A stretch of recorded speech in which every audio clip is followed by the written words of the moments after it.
Hi Libra, this is Jav. Welcome back sa ating channel. By the way Libra, this is your timeless reading. Gamitin ang reading na ito bilang kabay lamang. Tandaan Libra, ito po ay general reading.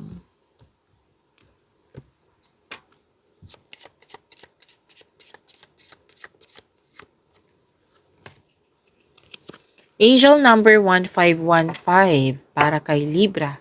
Creativity. Keep accessing the creative connection that you feel to the divine. The whispers speak through your creative connection, allowing you to express the beauty that is within you and connect you to the love that is around you. To attract more blessings, let us say the power affirmation. Let us say, creativity is my birthright. As I express my creativity, I feel a beautiful flow of love and connection. Sinabi dito, yung mga ginagawa mo is all about passion, na naka-align sa passion mo. So, busy na at the same time, ini-enjoy mo yung mga ginagawa mo dyan. Yes, nakikinig ka rin sa iyong intuition. Kumbaga, gustong-gusto mo yung mga ginagawa mo ngayon. And please know that you are divinely guided at ipagpatuloy niyo pong makinig sa inyong intuition kung maaari po.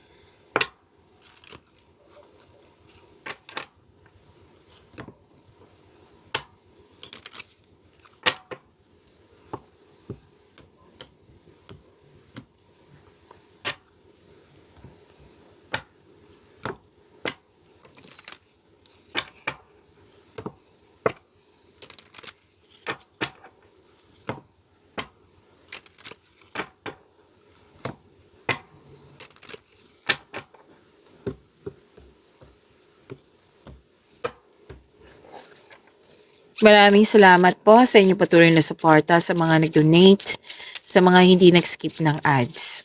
Subscribe na po kayo sa ating channel at click bell notification para updated po kayo sa bagong video natin.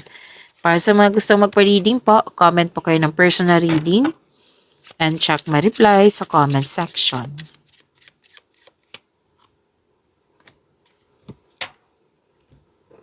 Libra, kumakain po ako ng strepsils ngayon ha kasi kailangan po kasi still may sipon na tubo po ako at pahinto-hinto rin kasi umiinom ako ng tubig. Okay, nag-water therapy po ako. So focus kayo sa mensahe para may makuha kayong gabay.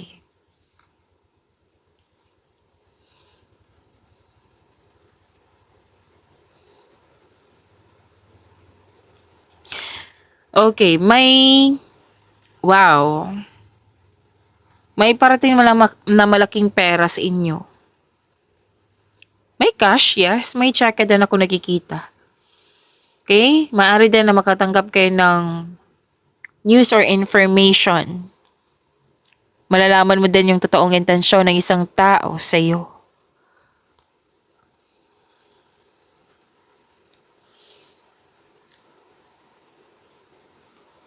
Okay, this is career stability and prosperity is yours. Yung dumating na opportunity sa iyo or project, bibigyan mo ito ng long-term plans. This is about your goal.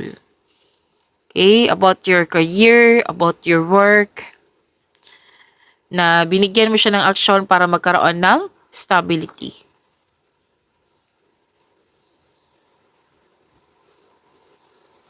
And natuwa ka sa some of you, natuwa ka sa favorite person mo kasi nagbigay ito ng anong tawag nito? Nagbigay ito ng loyalty sa iyo and support sa iyo. Pwede din na may bago kayong gamit dyan or pet. Pwede din may magaan ang loob mo sa bagong kasamahan mo or kaibigan, bagong kaibigan.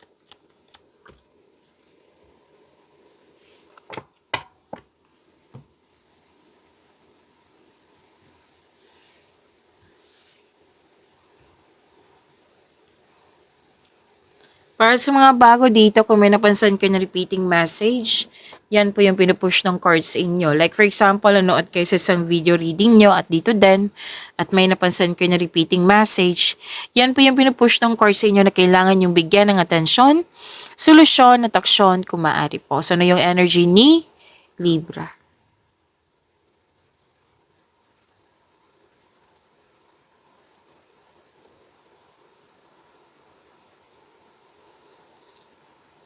Ang ganda naman ng cards mo.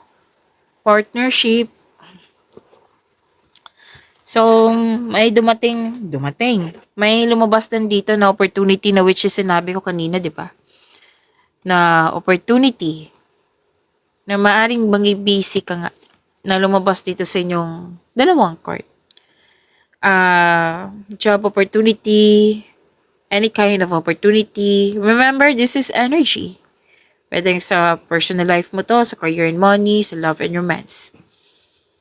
May business partnership, kasosyo.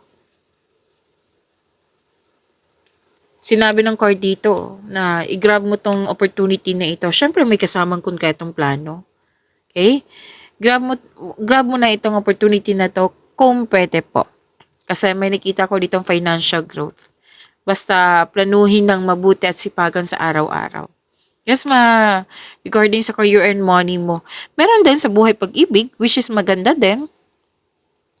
Kasi sinabi dito na may ligawan, may nagkagustuhan, may attraction nga, may nagkakaintindihan.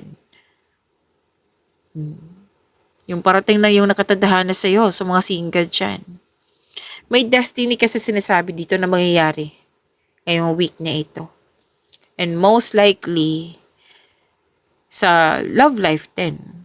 Kasi love life ang naka-highlight dito. Pero merong career and money din. Yung sinabi ko kanina. Nakikita ko nga dito, mahal na mahal yung isa't isa. Very supportive kayo sa mga ginagawa o plano nyo sa buhay.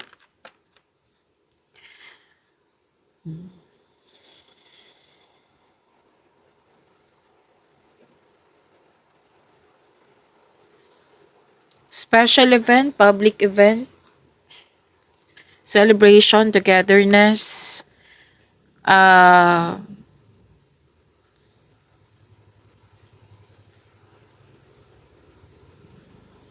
may gantimpala kang matatanggap. Maaring mana ito or promotion or recognition. At may nakita rin ako ditong nag-decide na magpahinga or magbakasyon. May kasal ako nakikita dito. Monthsary, anniversary, or pagtatapos sa mga ginagawa nyo. Masaya. Itong dalawang card na ito, masaya. At ang ilan dito, na lalo na yung may relasyon, may plano kayong magsama sa isang bubong. So, enjoyment, kasiyahan, happiness, yan yung nakikita ko kasi may achievement na buo or na kompleto yung project, basta po may achievement. And itong dalawang card na ito, sinasabi po na stability. Maaari din ang ilan sa inyo magpapatayo ng structure, bahay pa, negosyo ba, kung ano man yan.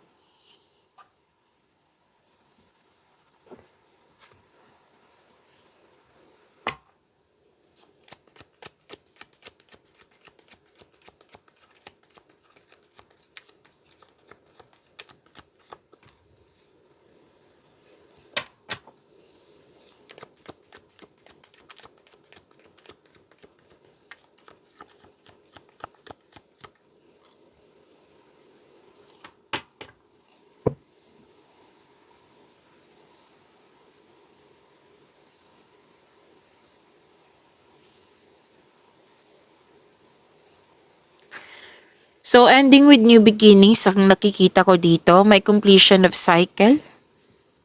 Mawawala na yung mga blockages, hadlang, may parating na biyaya na magbibigay daan ng mas maunlad na panahon. May pagtanggap na dito eh. Kumbaga kung nahihirapan ka sa career and money mo the other day, last week ba yan, kung kailan ba yan, basta na sa nakaraan, ngayon babango na kayo. Parang phoenix to na bumangon na mas naging matatag. Oo. Na pagtatapos ng isang mapait na sinapit. Nagaganap po ang pagbabago, ang pagtatapos. Kasi nakikita ko dito natanggap mo na yung mga nangyari. May na-learn ka sa mga nangyari. Oo. Some of you nga na happy sa resulta. Kasi after ng pagtanggap, pag-let go, happy ka sa resulta na maaring nagbigay ito ng peace of mind sa iyo. Na thankful ka kasi na-let go mo na. Yan.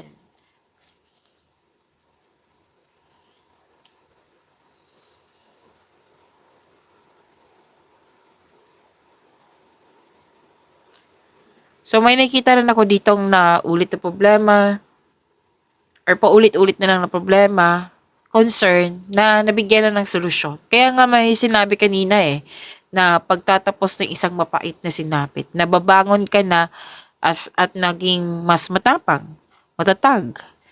Yan, tapos na. May pagtanggap na, may natutunan ka na.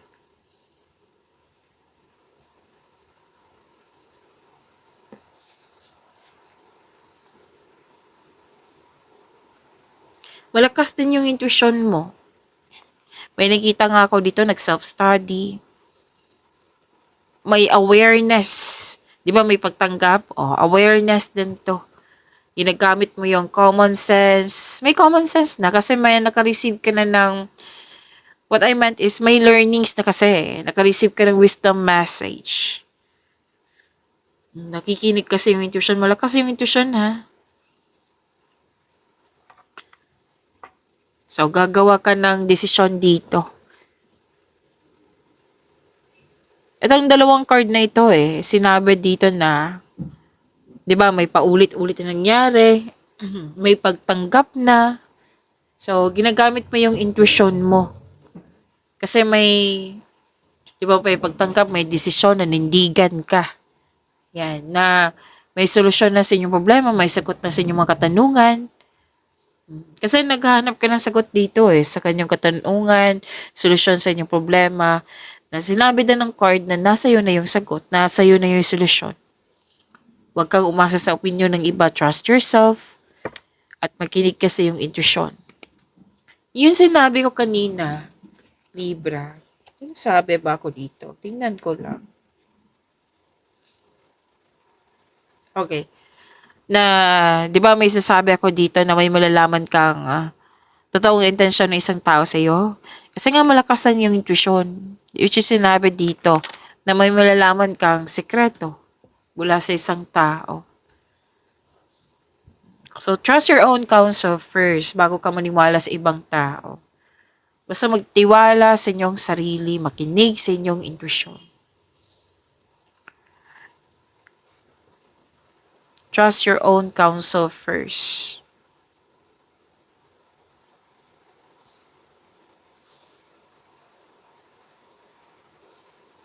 Katanggap kayo ng malaking blessings at naging generous kayo. You're sharing resources. Nagkaroon ng pagkakaisa. Maari makareceive ka ng regalo or tulong pa. Maari din ikaw po itong nagbigay. Makaka-receive ka ng malaking pera. Which is sinabi ng card mo kanina dito. Tandaan nyo, sinabi niya dito, may parating na malaking pera. Pero then return investment ito. Ito ay parating na nakitang-kita ko dito na happy ka sa resulta.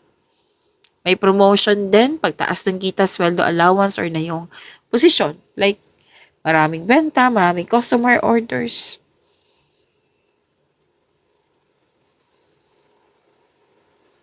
So, act of generosity. You're sharing resources, may tinutulungan ka dyan.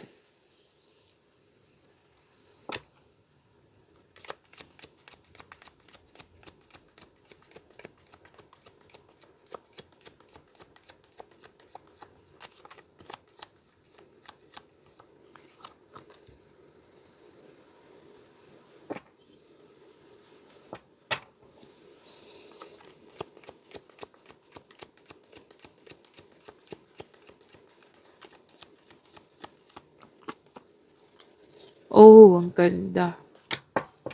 By the way, don't forget na i-subscribe ang channel natin, subscribe our channel, and i-click yung bell notification para updated po kayo sa reading natin.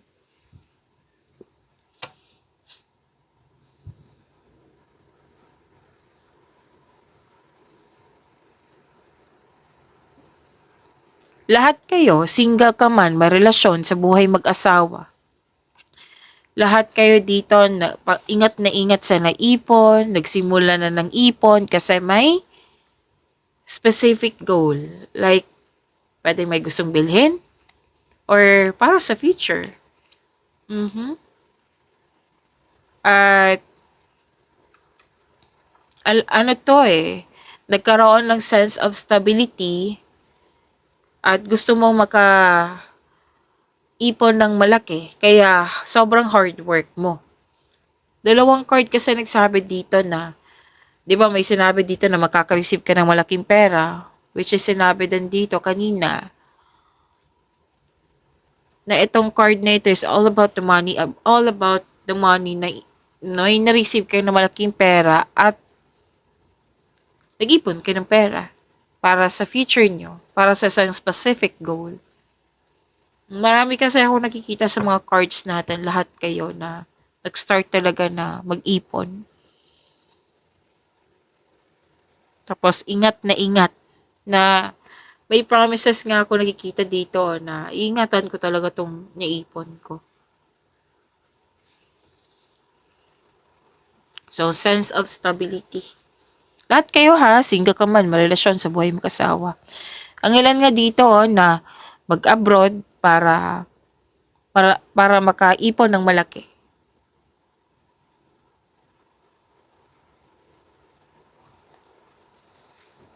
Huwag mo lang daw kalimutan na bigyan ng oras yung sarili mo. Kumbaga, pamper yourself. Kasi deserve mo kasi naging masipag ka. Okay, hard work kasi nakikita ko dito.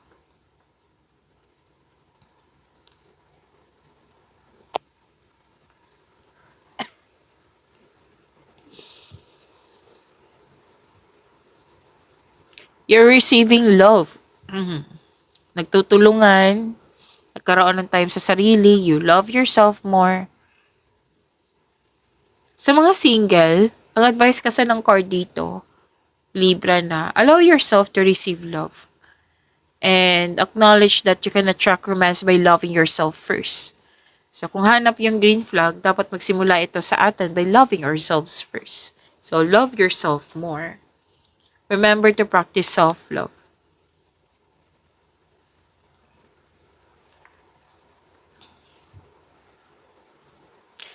And this is also fertility time. May nakita ko ditong buntes, mabubuntis.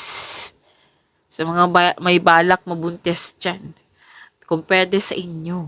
So, fertility ang nakikita ko dito. Kung wala po yan, yun nga, abundance and success.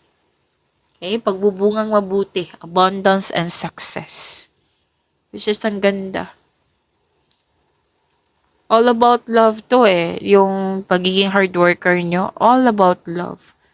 Kumikilos ka kasi nagmahal ka. Yan, you love yourself more, nagmahal ka sa kapwa mo, kaya naging masipag ka, naging masipag sa pag-iipon.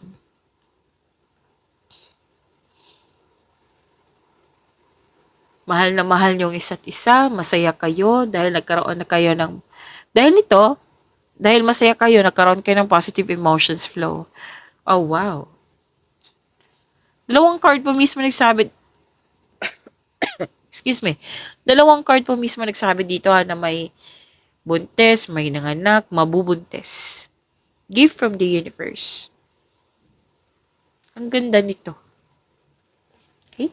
So yan po, pag-imanin niyo po yung blessings na binigay sa inyo, Libra. See you tomorrow. Maraming salamat po.